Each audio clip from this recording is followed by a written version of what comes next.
The advocate of justice in the bustling city of Riverstone, where the old met the new in a blend of historic charm and modern development, there was a renowned lawyer named Henry Sullivan. Henry was known not only for his sharp legal mind but also for his unwavering commitment to justice. His office, located in a century-old building on Maple Street, was a haven for those seeking help in their darkest hours. Henry's journey to becoming a lawyer had not been an easy one. Born into a modest family, he had worked tirelessly to achieve his dream. His father, a factory worker, and his mother, a schoolteacher, had instilled in him the values of hard work and integrity. Henry had excelled in school, earning a scholarship to study law at a prestigious university. He graduated with honors and returned to Riverstone, determined to use his skills to make a difference in his community. One chilly autumn morning, as the leaves turned shades of gold and crimson, a young woman named Emily walked into Henry's office. She was visibly distressed, her hands trembling as she clutched a worn envelope. Henry greeted her with a warm smile and offered her a seat. "How can I help you, miss?" Henry asked gently. "My name is Emily Harris," she began, her voice quivering. "I need your help, Mr. Sullivan.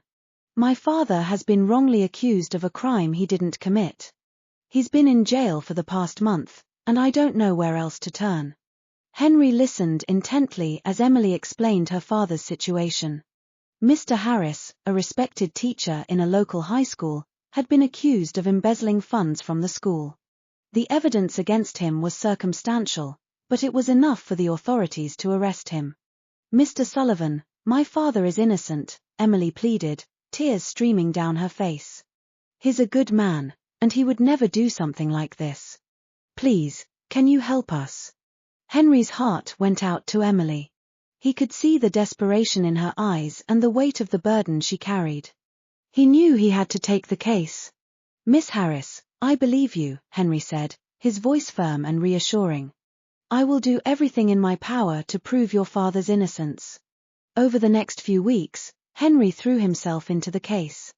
He meticulously reviewed the evidence, interviewed witnesses, and worked late into the night, driven by a sense of duty and compassion. His assistant, Clara, a bright and resourceful young woman, provided invaluable support.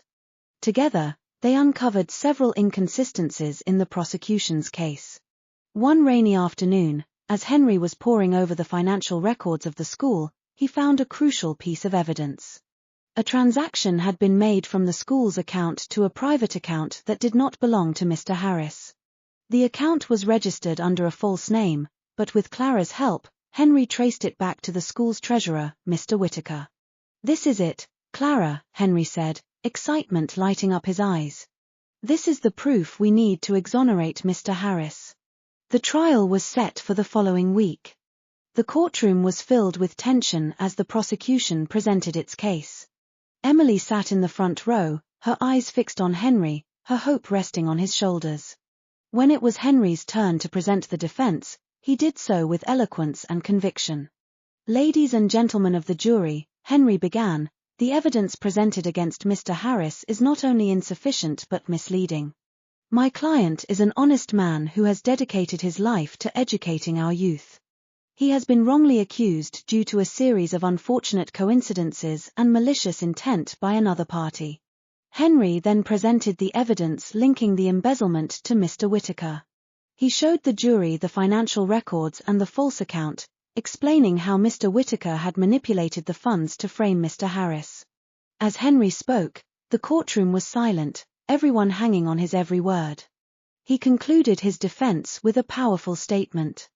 "Justice is not about punishing the innocent. It is about uncovering the truth and ensuring that the guilty are held accountable. Mr. Harris is an innocent man, and the real culprit has been hiding in plain sight. I urge you to see the truth and deliver a verdict of not guilty." The jury deliberated for hours, and when they finally returned, the atmosphere was thick with anticipation. The foreman stood up and announced the verdict. "Not guilty." The courtroom erupted in applause. Emily rushed to her father's side, tears of joy streaming down her face. Mr. Harris hugged his daughter tightly, relief and gratitude evident on his face. Henry watched them with a sense of fulfillment. He had done his duty, and justice had prevailed. As Henry left the courtroom that day, he felt a renewed sense of purpose. He knew that there would always be battles to fight and wrongs to right. But he was ready. For Henry Sullivan, being a lawyer was not just a profession, it was a calling. And as long as there were people in need of justice, he would be there, standing by their side, an unwavering advocate of the truth.